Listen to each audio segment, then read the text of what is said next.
Dear students, आप सभी का फिर से स्वागत है। स्टूडेंट्स, आज हम लोग BHDE 144 का सेकंड पार्ट लेके आए हैं। I am really sorry because I am very late.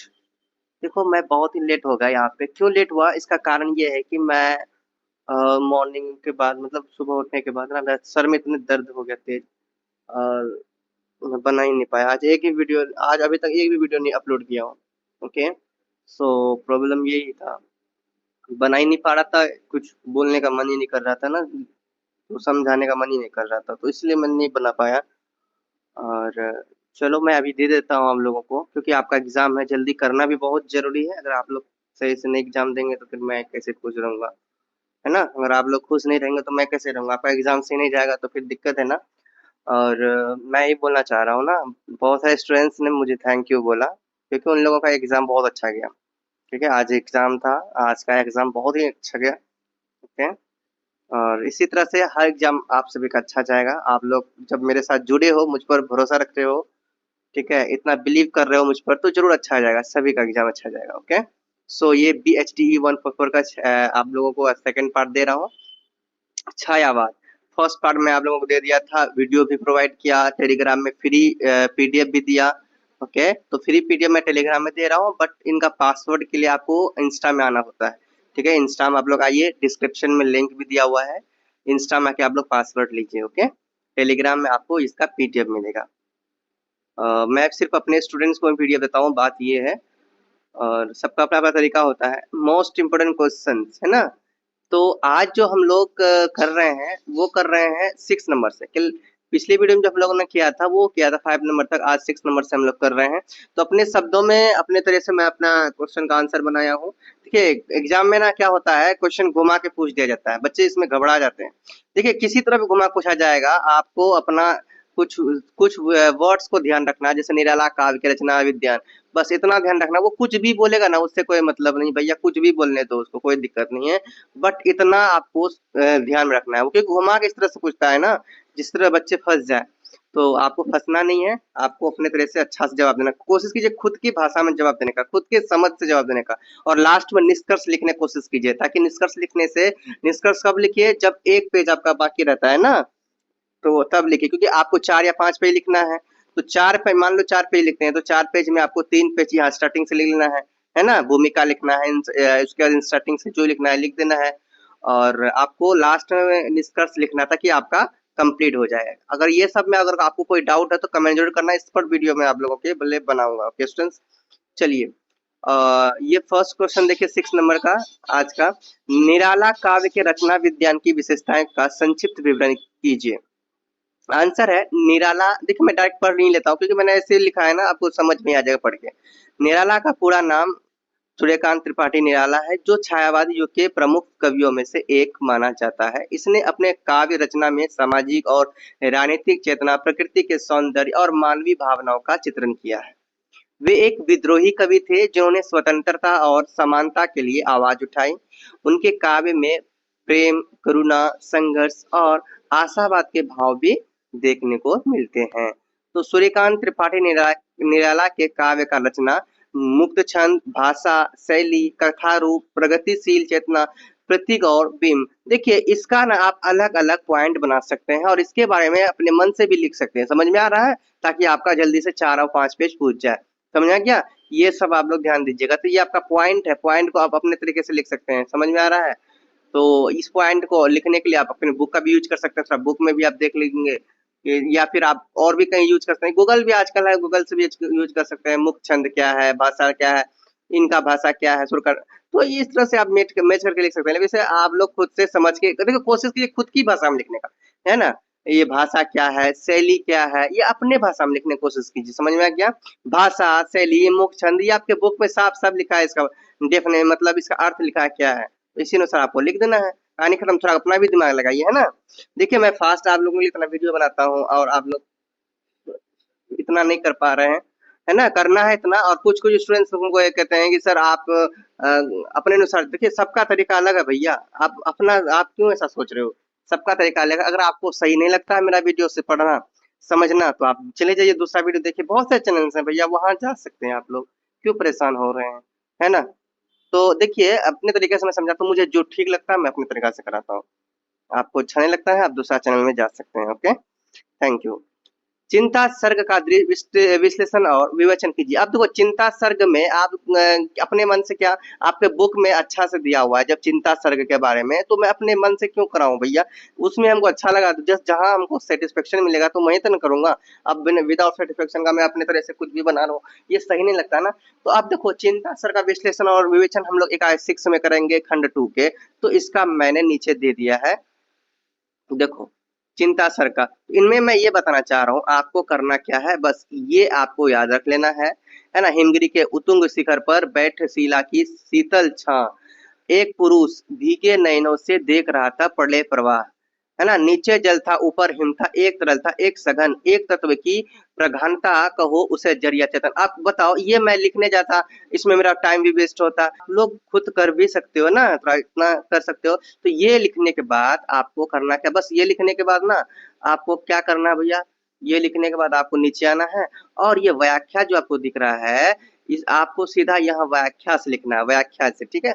व्याख्या से पढ़ना कि हिमालय की एक ऊंची चोटी पर एक शिला के विश्रामदायक आश्रय आश्रय स्थल में एक पुरुष बैठा हुआ है, चारों तरफ जल प्रलय की छाया दिखाई दे रही है। तो इस तरह से ये आप पढ़िए खुद से, आपको आराम से समझ में आ जाएगा क्या है बात है क्या नहीं है। तो आपके बुक में जब खुद से दिया हुआ हो सब बातें, तो फिर मुझे परेशान करने की क्या जरूरत है ना। आपको बस देखिए क्या करना है, आप इतना नहीं सोचिए।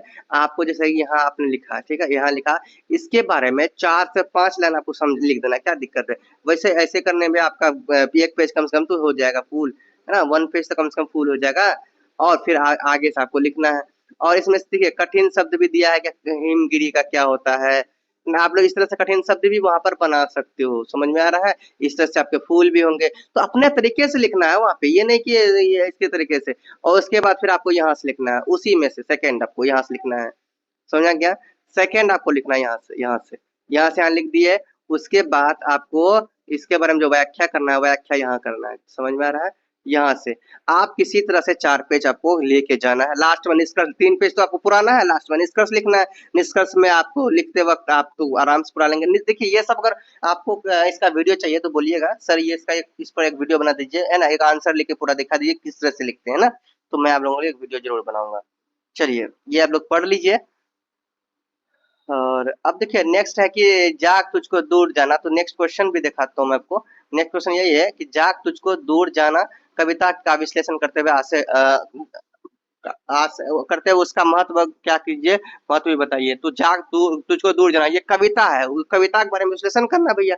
आपको आना है कविता में, कविता का आप 10 लाइन कम से कम 5-10 लाइन जितना आपको याद हो सके, है ना, 10 लाइन आप याद कर लोगे आराम से, क्या दिक्कत है।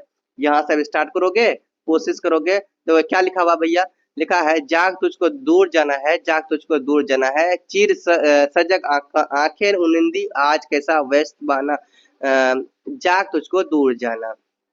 ओके, लिखा है अचल हिमगिरी के हृदय में आज चाहे कंप हो ले, या प्रलय के आंसुओं में मौन अलसित व्योम रो ले, आज भी आलोक को डोले तिमिर को की घोर तिमिर तिमिर की घोर छाया जागकर विद्युत शिखाओं में निठुर तूफान बोले, पर तुझे है नाश पथ पर चिन्ह अपने छोड़ आना, जाग तुझे दूर जाना। तो इतना आपको लिख देना है, क्या दिखे है ना, दो इतना आपको उसको, इतना भैया इतना तो करना ही पड़ेगा। इतना आपको लिख देना है, उसके बाद फिर इसका क्या करना है, व्याख्या कर देना, बस व्याख्या करना है। इसमें से एक 1.5 पेज 2 पेज जितना आप लिखा, जितना आप लिख सकते हैं अपने माइंड से, जरूरी नहीं कि इसका आपको इसका पढ़ना है, खुद के माइंड से वहां पर लिखना है। भैया भैया पढ़ना है तो इतना तो करना ही पड़ेगा। तो ये 2 क्वेश्चन हो गया। उसके बाद हम आते हैं नेक्स्ट क्वेश्चन की तरफ से। नेक्स्ट क्वेश्चन आपका देखिए, क्वेश्चन नंबर आता है आपका यहाँ पे 7 हो गया, 7 और 8 हो गया यहाँ पे। उसके बाद देखो मैंने लिया है अपने से बनाया है यहाँ पे। फिर आगे क्या है यहाँ पे, अगला क्वेश्चन देखिए, क्वेश्चन नंबर 9 है आपका, छाया की शक्ति और सीमा विषय पर एक निबंध लिखिए। तो ये मैंने लिखा है, आप लोग पढ़ के भी समझ सकते हैं। छाया हिंदी साहित्य में एक महत्वपूर्ण काव्य धारा है जो 1918 से 1936 तक प्रमुख रही। छायावाद का अर्थ है छाया का प्रभाव, और यह रहस्यवादी कल्पना तथा प्रकृति के प्रेम पर जोर देता है। इस युग की कविताओं में छाया शब्द का प्रयोग विभिन्न अर्थों में किया गया है, और आगे देखते हैं यहाँ पे। और भी है इसका, और भी आएंगे यहाँ पे, आगे यहाँ मिलेगा। छाया की शक्ति आ गया यहाँ पे, छाया की शक्ति भी तो लिखना था, है ना। तो छाया की शक्ति इस तरह हेडलाइन दे दीजिएगा, और इसमें से एक पहला है भावनात्मक गहराई, है ना। इसकी शक्ति में भावनात्मक गहराई आ गया, कल्पना और रहस्य है, प्रकृति का चित्रण किया गया है ना। शक्ति में सामाजिक चेतना का किया गया है। तो इनको पॉइंट बना लेंगे और इसके बारे में आप लिख देंगे, इसके बारे में क्या कर देंगे, लिख देंगे। समझ में आ गया है, इसके बारे में हमको लिख देंगे।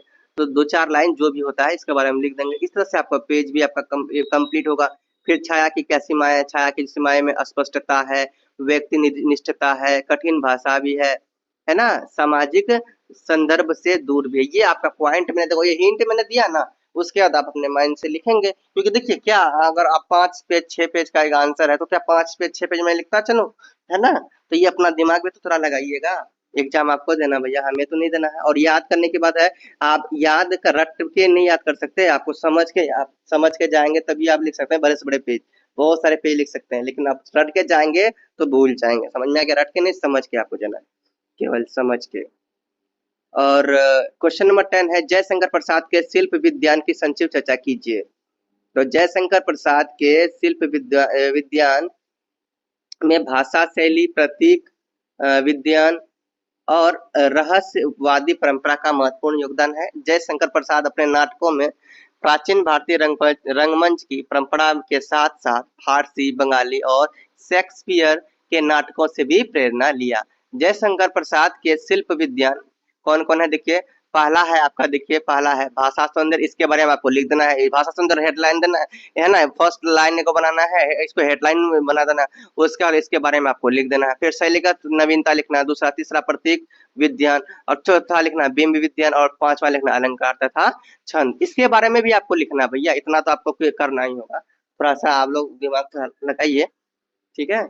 उसके बाद है आंसू के चयनित अंशों का विवेचन और विश्लेषण कीजिए। तो देखो कविता से जो लिया गया है वो मैं कविता से आपको बता रहा हूँ। ये खंड इकाई 7 में जाना है, खंड 2 में जाना है, बस यही है। उसके बाद मैंने लिख के दिया आप लोगों को, बस ये 3 क्वेश्चन मैंने कविता था जो कि मैं बुक से लिया हूँ। समझ में आ गया, बाकी ये सब अपने दिमाग से अपना सेट किया हूँ। चलिए क्वेश्चन नंबर आपका 11 है, अश्व के चयनित अंशों का विवेचन और विश्लेषण कीजिए। तो यहाँ पे आएंगे, तो यहाँ पे भी आपको यहाँ मिल गया ना, यहाँ पे आपको देखने को मिल गया। समझ में आ रहा है, यार देखने को आपको मिल गया ना। आपको करना क्या है, ये यहाँ से पढ़ना है ना। आंसू का अंश, आंसू का अंश, इस करुणा कलित हृदय में अब विफल रागिनी बजती, है ना।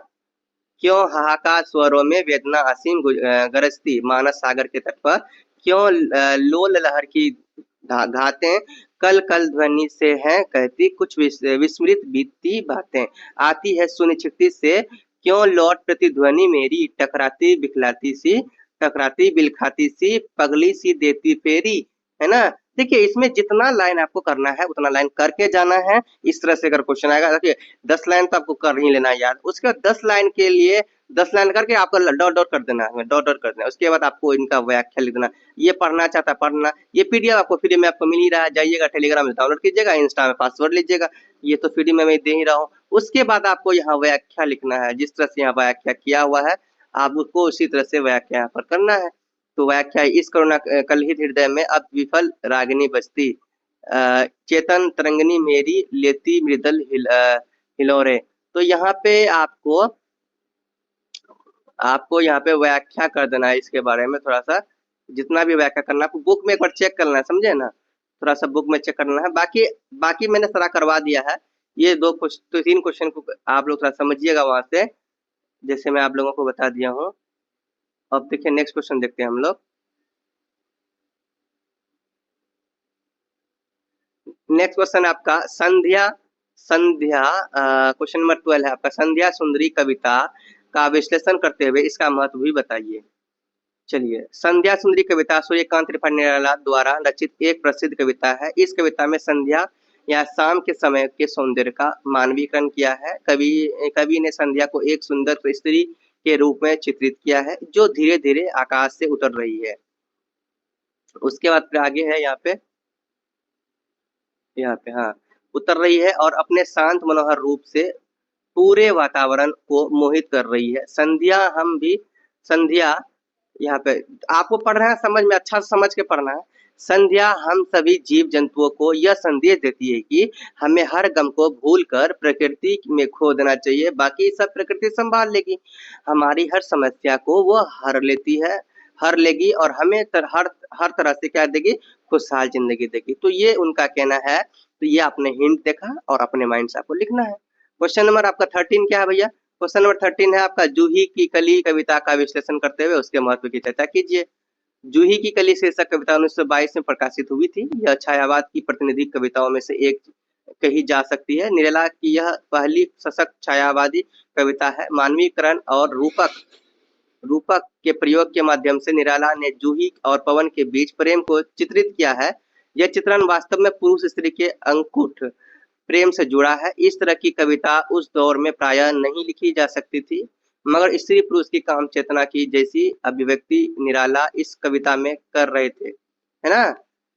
उस स्तर को पंत की कविताएं नहीं छू पाती थी। यहाँ तक है आपका, ये देख लिया जूही का, यहाँ तक था। आप लोग पढ़ लीजिए, ये कुछ हिंट मिल जाएगा, आपको समझ के पढ़ना है। क्वेश्चन नंबर 14 आपका नौका विहार। क्वेश्चन 14 है क्या?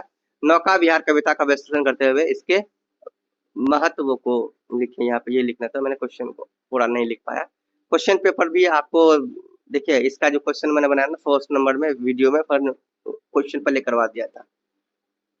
तो आपको ऐसे ही लिखना है, नौका विहार कविता का विश्लेषण करते हुए इसके विचार आपको लिखना है, विचार व्यक्त करना है, ठीक है। वैसे मैंने विचार को व्यक्त करना नहीं लिखा था, मैंने लिखा था वैशिष्ट्य को रेखांकित कीजिए। समझ में आ गया? मैंने इस तरह लिखा है, वैशिष्ट्य मतलब विशेषताओं का इसका विश्लेषण करना विशेषताओं के जरिए। तो यहाँ पे देखिए नौका विहार आंसर देखिए क्या है। नौका विहार कविता 1932 में लिखी गई थी। इस कविता की विशेषता इसके दृश्यों में है। सब चित्र बनाने की अद्भुत क्षमता का परिचय पंत ने दिया है। नौका विहार के क्रम में इस तरह के दृश्यों के संयोजना करती हुई एक कविता हिंदी में इससे पहले नहीं लिखी गई थी। हिंदी कविता में नदियों का जिक्र, मैं सिर्फ आपको रीड कर रहा हूँ, आप खुद से ना जब इसको पीडीएफ में पढ़ेंगे ना मजा आएगा, समझ में आएगा, ठीक है। समझ के पढ़ना है, ऐसे जल्दीबाजी में नहीं पढ़ना है, मैं आपको बता रहा हूँ, ठीक है। देखिए जब मैं समझाने लगता हूँ तो मैं समझाता हूँ अच्छा से, तो थोड़ा टाइम का भी कमी, आप लोग का एग्जाम भी है ना, तो इसीलिए। हिंदी कविता में नदियों का जिक्र तो खूब है, मगर नए नए दृश्यों की कल्पना करके विवरणों के साथ लिखी गई ऐसी कविता पहले कभी नहीं मिली। भारतेंदु हरिश्चंद्र ने नव उज्ज्वल जलधार हार हीरक कविता बनारस की गंगा को ध्यान में रखकर लिखी थी, मगर उसमें भी गंगा की ना तो इतनी छवियां ही है और ना ही इतने विवरण। पंत ने बिना किसी तरह की धार्मिकता के गंगा में की गई नौका यात्रा की कविता लिखी है।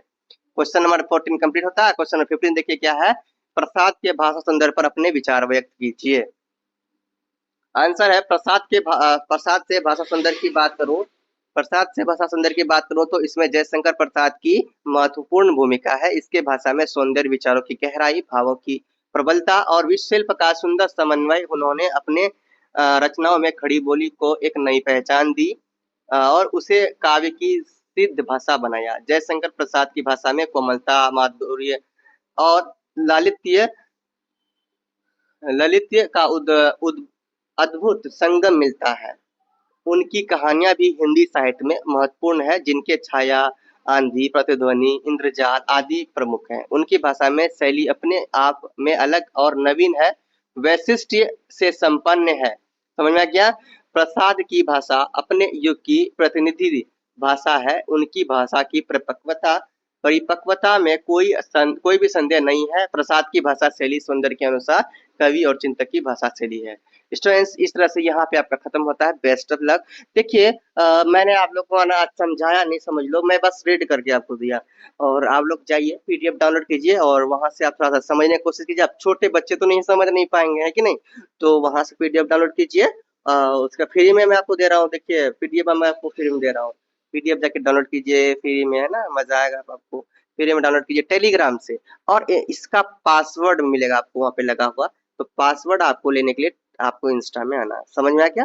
इंस्टा में पासवर्ड लेने के आना है और आप अपना तैयारी इस तरह से करेंगे। तैयारी कीजिए, एग्जाम दीजिए, मुझे कमेंट कीजिएगा एग्जाम देने के बाद, है ना। जब एग्जाम दे देंगे, एग्जाम अच्छा जाएगा, कमेंट कीजिएगा और अपना अपना कमेंट कोड, नेक्स्ट कोड आप लोग बताइएगा।